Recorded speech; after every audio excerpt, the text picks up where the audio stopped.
What kind of fool am I who never felt... Greetings from Castle Goring from Mickey, Aurora, Diesel, and from me. Well, yes, Aurora, yes. Aurora and Mickey got themselves trimmed today. So they're looking awfully chic. Before saying anything else, though, I need to read out the sweetest note that I have got from someone. Dear Lady C, I wish this was my original idea. However, I'm copying another YouTuber who sent you flowers and wished to remain anonymous. I have much respect and admiration for you. You have made me happy and want to live again. All the best, a YouTube subscriber who sent not one arrangement of flowers, but two.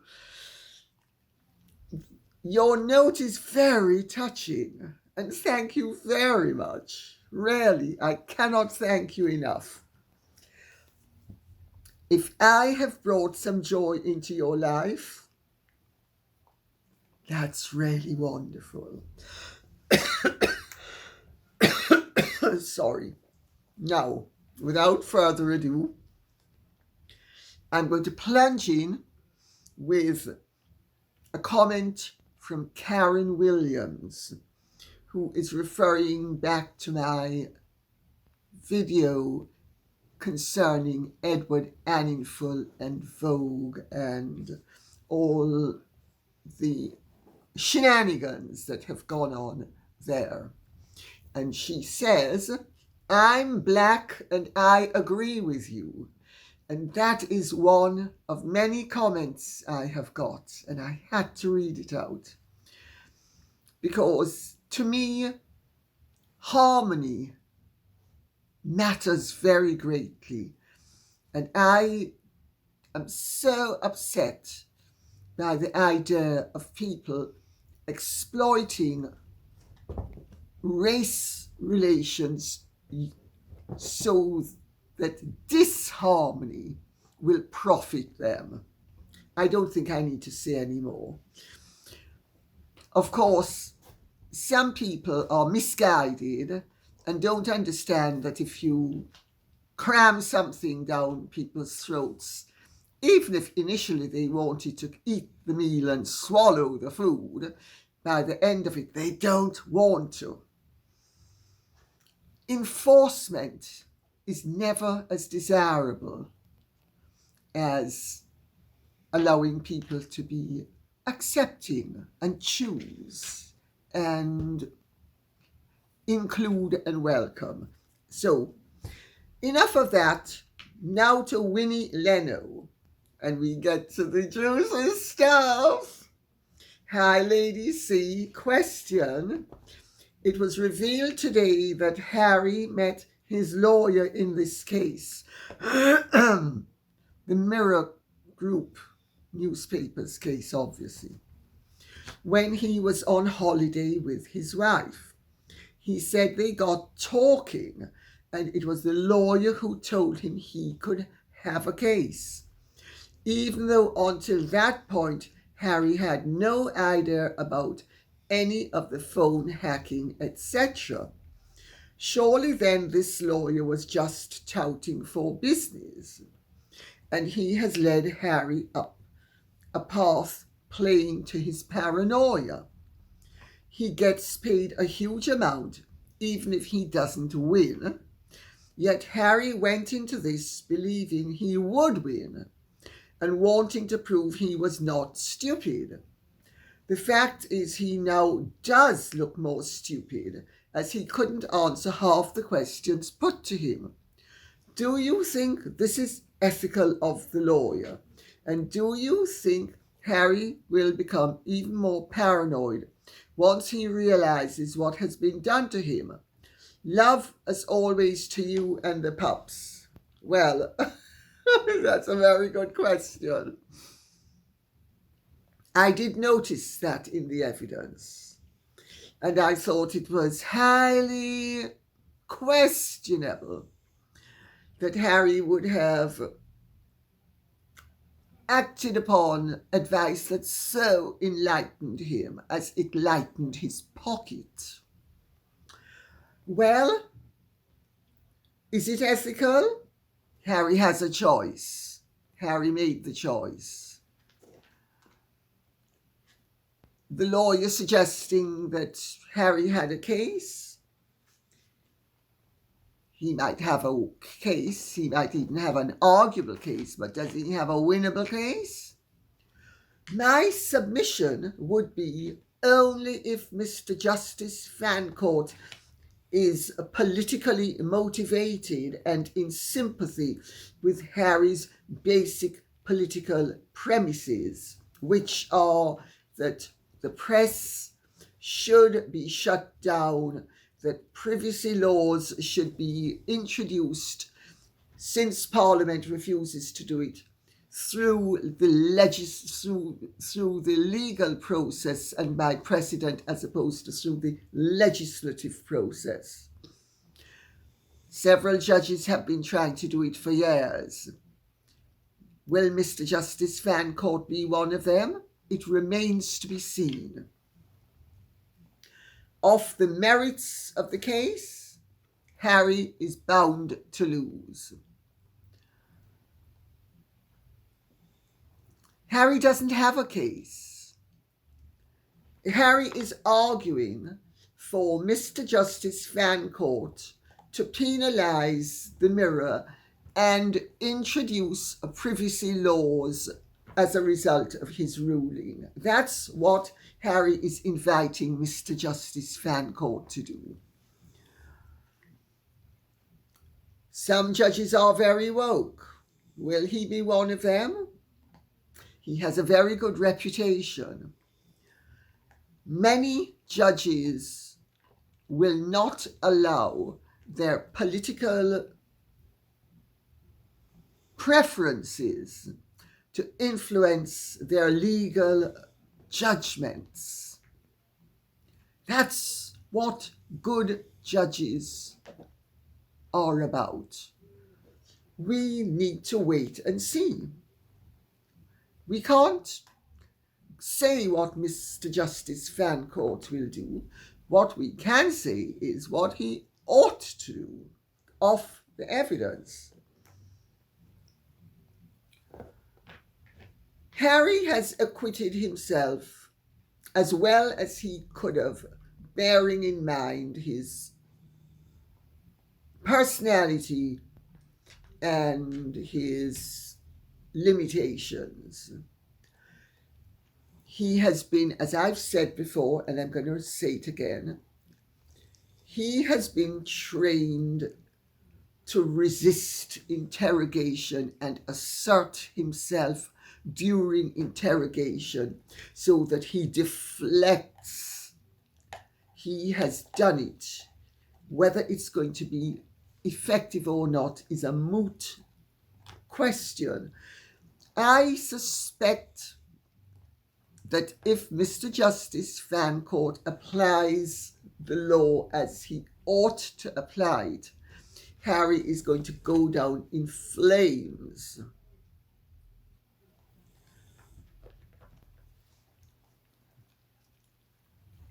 What's really interesting as well, and I have heard this from people in the newspaper industry, is that the Mirror, and remember, I have sued the Mirror on more than one occasion. And in fact, the Mirror settled with me a few weeks ago to the tune of hundreds of thousands of pounds. They knew they couldn't win. So they stumped up. My understanding is that they went into this with every expectation of winning. Every. Harry doesn't have a case. Harry's case is like Harry. It's straw. An effective barrister, which is what Andrew Jackson is, was very easily able to just annihilate Harry and have him collapse. I mean, Harry doesn't seem to understand that it is not the duty of the defendant to prove the claimant's case. It is the duty of the claimant. And when Mr. Jackson was asking him particular questions, for instance, how can you prove this? You make this assertion that you're speculating. Now, come on, prove it. Prove that your phone was hacked. And he said it in many different ways. Harry's response invariably was, don't ask me, ask the journalists. I mean, first of all, in a British court, no judge in his right mind would order a journalist to reveal his sources. It's just a protocol that goes along with supposed freedom of the press. Nor would any newspaper invite a journalist to give evidence that would ensure that the journalist had to reveal his sources. And Harry, as Jackson quite rightly pointed out, it's all speculation. And Harry's paranoia is so obvious. I mean, he refers to it, he alludes to it, but he doesn't seem to understand that sane people can be made paranoid, but that doesn't, in terms of their suspicions, but that doesn't make them paranoiacs. They're not suffering from the mental illness of paranoia, which is a psychosis, which Harry clearly suffers from. I mean, Harry, his evidence is in many ways very pathetic. He's a combination of supremely arrogant, supremely entitled, supremely condescending, supremely dismissive, supremely stupid. But his whole ploy from childhood has been, I am Prince Harry, and you are going to suck salt. Let's see how Mr. Justice Fancourt deals with it. Because Harry's case is so insubstantial. Out of the 33 articles complained about, it would be a miracle if more than 2 or 3 of them are found to hold any water whatsoever. It's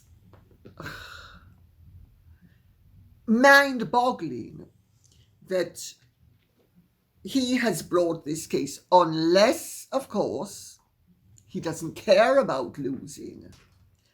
And he is setting himself up politically. Now, this is a concern that people in certain circles have, that Harry and Meghan have huge political ambitions. She wants to become President of the United States of America. She said it. If Trump and Reagan could do it, she sees no reason why she can't. And Harry I gather, is going along with it, and he also feels that he will benefit politically as well if they are a political duo. Hence why, in his witness statement, he didn't only condemn the British press, completely forgetting that the British press do not suck up to the establishment, absolutely. And in fact, if they were sucking up to the establishment, why is he complaining? He's a part of the establishment, and therefore they wouldn't be going after him. But also, they have helped to bring down Boris Johnson. So Harry's basic premise that he needs to wade in quixotically, tilting at windmills and saving the British people from an evil press which, according to him, has hated him from the moment of his birth. I mean, his dramatics, his exaggerations, his histrionics are really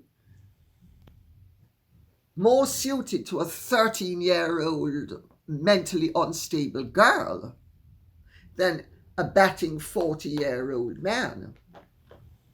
But the point is, if this is a cynical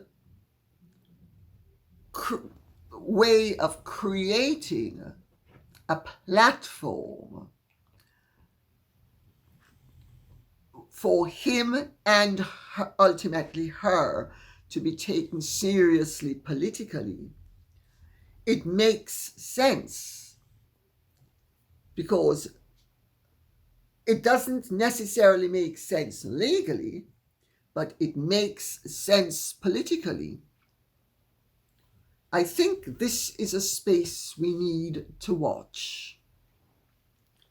Kitty A.B. says, Lady C, why hasn't Megsy Baby shown up to support Has-Been?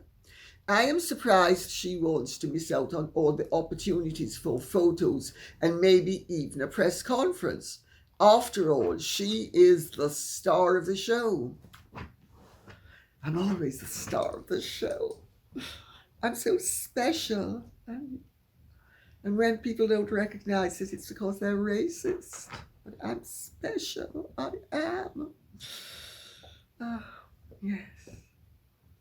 The reason why she hasn't shown up is that Meghan is playing a very canny, two-handed game of poker. On the one hand, she's keeping a distance so that as and when it suits her, she can use all of this to her advantage. For instance, should there be a divorce, or should the lawyers keep on being called in? And on the other hand, if he succeeds and establishes himself as a champion of the underdog, which is what he, in this legal case, is trying to establish himself as being, if he succeeds, she benefits and takes advantage of it, and they sail off into the sunset, possibly histrionically and dramatically and argumentatively, and constantly fighting everybody, and maybe fighting each other as well, because fighters need to fight, and if it can't be a fight turned outwards, it's a fight. Well, husband and wife, good for strife. And Meghan's very canny. I've said it all along. Don't underestimate her. She's not as bright as she thinks she is, but she's a lot brighter than most people give her credit for being. That's my take on it. Linda LM says, I found the KC cross-examining H excellent. In no time, he managed to expose H's holes in his narrative, made him admit his claims couldn't be proved and were more likely a fib of his imagination. In short, he's proved he's a poor witness. I also think H should have been warned he would be charged with contempt of court as he refused to answer a couple of questions, at least. I'd be utterly amazed if he won the case. His case is very weak and can easily be demolished. He's totally out of his depth and comes out as blinded by his revenge with no rational thoughts and totally unprepared. That's how he comes across initially. But take it from me, he's been very well prepared. And I think he's come out of this maybe not in terms of this case well, but in terms of trying to establish himself as a champion of the underdog. He has come out of this more credibly than you are giving him credit for having done, which doesn't mean in terms of the legal arguments he's come out of it well, because he hasn't. But he has effectively said that the Mirror and pretty much all of the British press, because he even goes after the Telegraph, that most of the British press, if not all of it, is corrupt, and that he is here to clean it up on our behalf, because His Royal Highness Prince Harry, don't forget it, has assumed a position of leadership, and we need to follow. He also has used this as a platform for conveying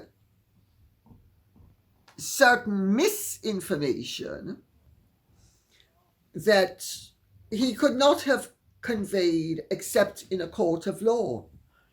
For instance, his allegation that he was worried that James Hewitt might be his real father, and he was worried that he would be turfed out of the royal family as a result of that. And it was only after he was 30 that he discovered that his mother had not had an affair with James Hewitt until after he was born. Well, I'm sorry. I wrote 2 books on Diana. I wrote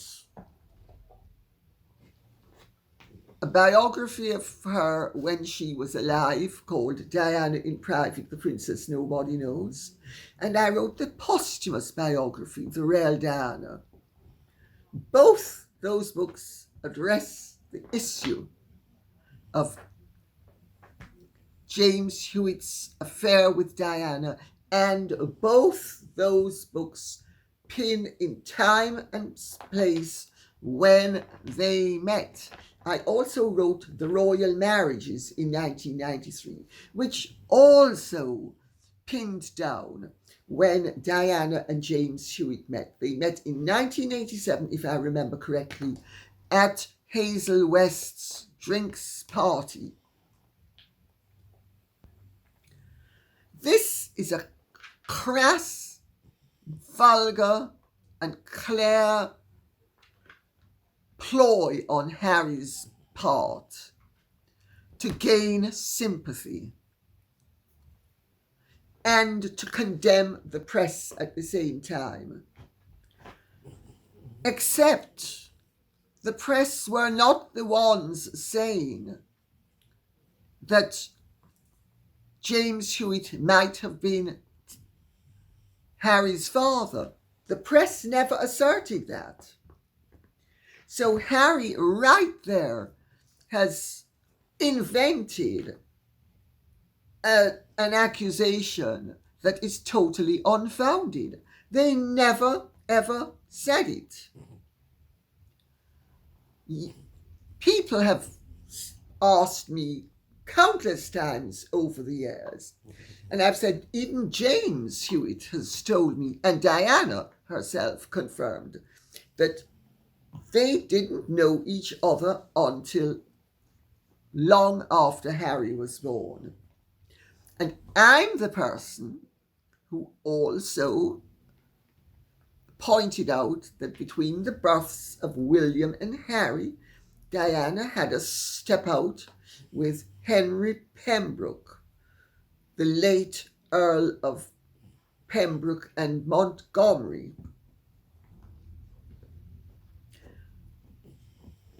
And I have always said that Harry is Charles's son. So this is just another one of Harry's bold attempts at manipulation. You know, just unbelievable. Janice Bergquist says, and did you notice in court today he wanted to be addressed as His Royal Highness Prince Harry the first time and thereafter simply Prince Harry? I did notice, and I've touched upon this before. He's not allowed to use the HRH, but he still possesses it. And in a legal document, it's perfectly correct that he would be HRH, the Duke of Sussex, not HRH, Duke of Sussex, which they had him down as being. So right there, his legal representatives don't even know how to address him correctly. But he's playing the royalty card. He's playing the, I'm a prince, and anything I say, you're going to have to accept. His arrogance is insuperable.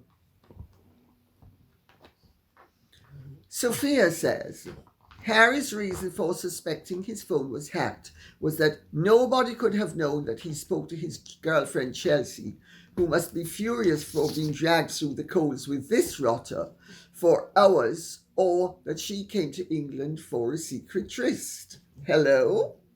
Journalists have discovered secrets of state, all by their ingenuity and with their detective methods and sources. It is not unlawful. Hacked? Chelsea was not living in a black box with no human contact, and anyone could have kept tabs on her and reported it. And anyone could have reported this idiot was on the phone as he was not living in a cave on Mars. People have eyes. They also have ears and a brain. And many of them have the ability to earn a few quid on the side by leaking information to the press. They're called stringers.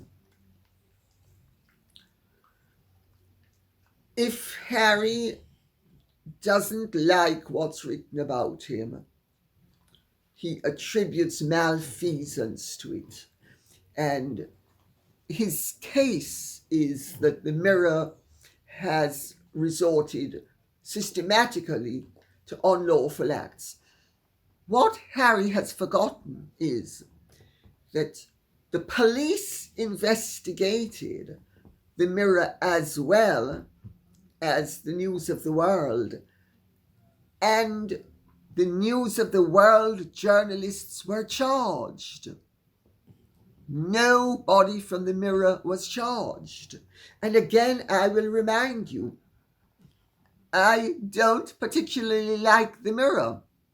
But that doesn't mean I'm going to say they have done something wrong when they haven't. But we're going to also come in very shortly to why Harry has gone after the Mirror particularly. Bernadette Cahill says, "Hello from America. Hi. Do you think that Harry's courtroom statement of how the government is rock bottom will make the palace now discuss stripping him of his titles? Because Harry was born a prince, am I correct that there is no wiggle room in taking that away from him?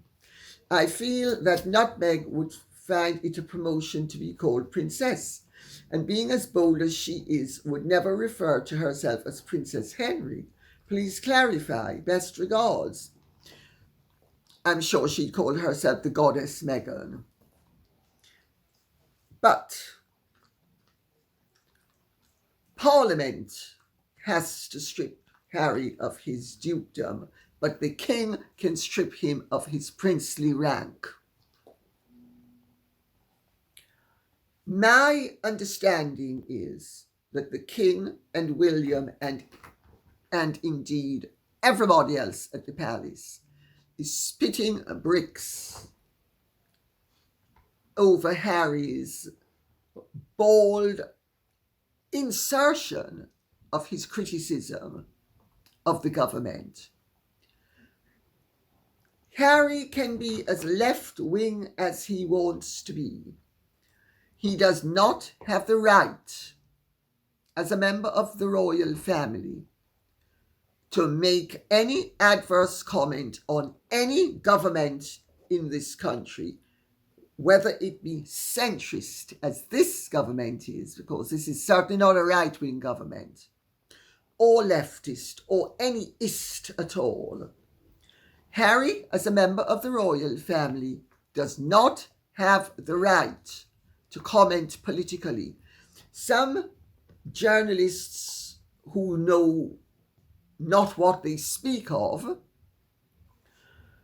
are saying, well, now that he's not a working royal, he can comment. No, he's not allowed to comment. Members of the royal family do not vote. They don't vote. They don't comment on any party political matters, whether they are working or non-working, whether they are sleeping or waking. They just aren't allowed to. This is another breach of protocol by Harry, and everybody is up in arms about it. Foggy Morning says, "Dear Lady C, I have another question. Social media is pointing out that Harry seems to be only going after those media that have angered Megsy. He's stated he is not taking other outlets to court because he's busy with other lawsuits.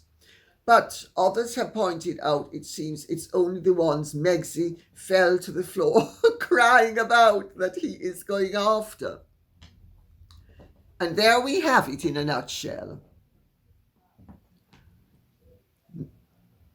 Meghan told someone who told me that she is going to destroy Piers Morgan.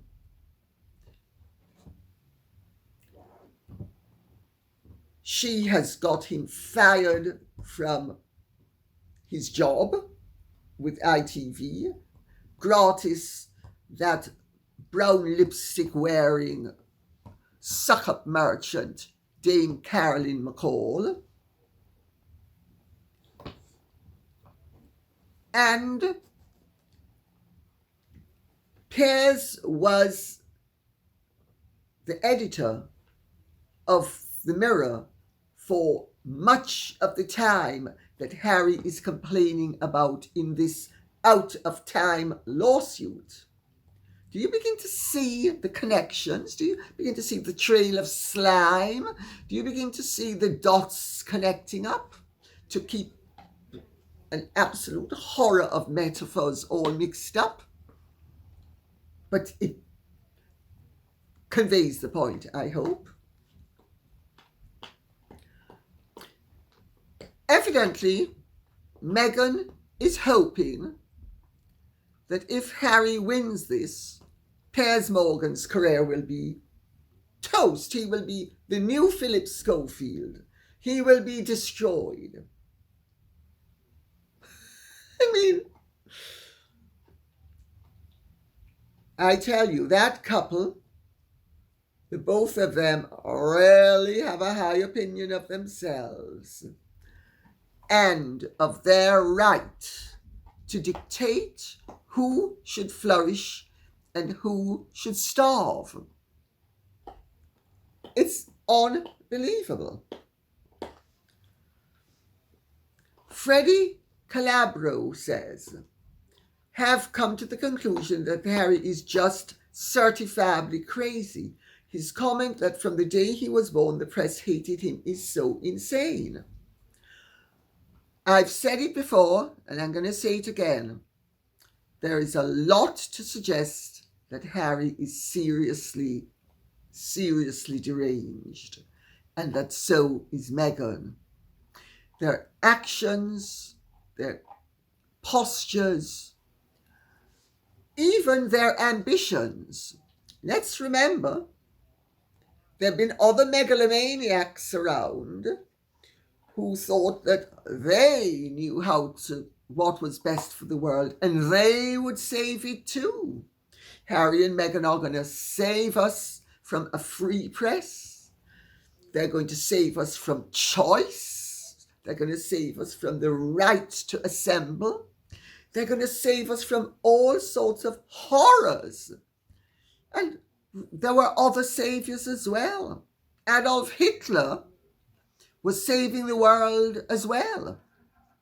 Let's not forget, he had a messianic complex as well. He thought he was doing something good. I know not everybody likes when I make the link between Adolf Hitler and Meghan and Harry, but I make it because there are troubling aspects to their conduct which are peculiarly reminiscent of Hitler in his earlier days. And let's not forget that although Hitler is now a reviled creature, in his earlier days, he actually had a following. And he was not as extreme as he became. We are going to end with Lewis, who says, hello, Lady C. I just heard that the US has to turn over Harry's visa application. What do you think the outcome will be? Thank you in advance. Blessings to you and the girls. Well, yes, the Heritage Foundation sued the Department for Homeland Security because they want to see Harry's visa application. They want it put into the public domain, and the government doesn't want it to be revealed. I'm going to quote what they said. We are not on a voyeuristic fishing expedition here. The focus is, did the DHS comply with the law? That's what the heritage lawyer said. He was seeking an injunction to force the DHS to respond to their Freedom of Information Act request over Harry's immigration papers. Well, Judge Nichols, who was appointed by Trump, because remember, Harry and Meghan, well, Harry has been a friend of the Bidens long before Meghan was a friend of the Bidens. Harry is the one with the position, and Harry is the one, my understanding is, that they actually are impressed by, not Meghan. Meghan is tolerated. Well, Judge Nichols spoke of his frustration that the DHS officials had failed to respond. He called the hearing completely unnecessary and said, "I am somewhat frustrated about being asked to resolve an issue that is not even close to the merits of the case." I love how judges can get their points across. He gave the DHS a week to indicate whether it would be willing in principle to respond to or expedite the request for information by the Heritage Foundation. Niall Gardner, who's the director for the Margaret Thatcher Centre for Freedom, said the case was not a personal vendetta against Harry.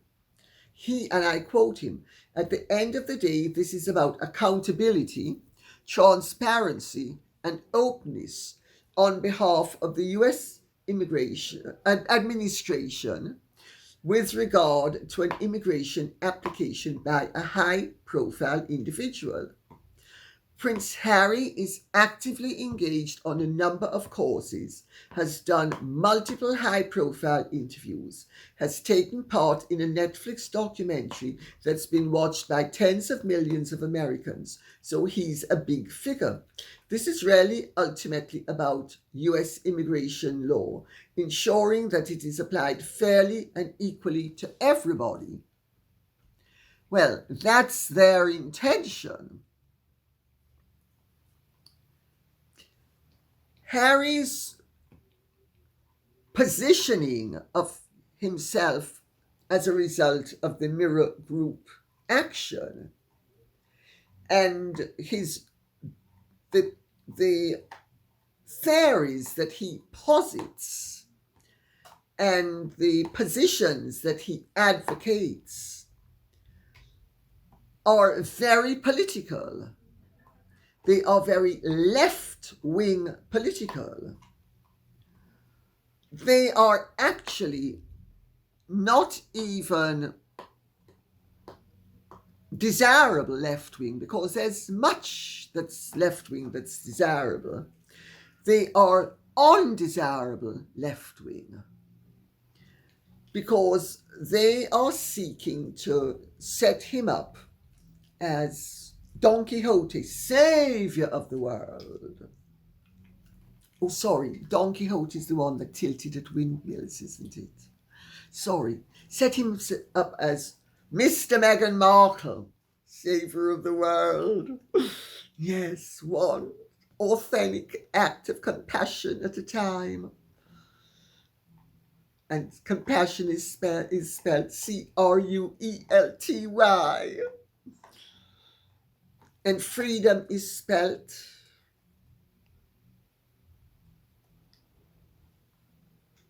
how is freedom spelled again? Oh, let me see. Freedom is spelled obey me. I call the shots. Delusional, absolute madness.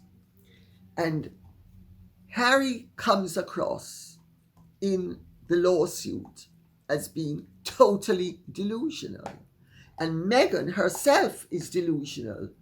But let's not forget that there have been many people in history with political ambitions who were delusional, who managed to convince everybody that pigs fly and that they owned the pig airline and please buy a ticket.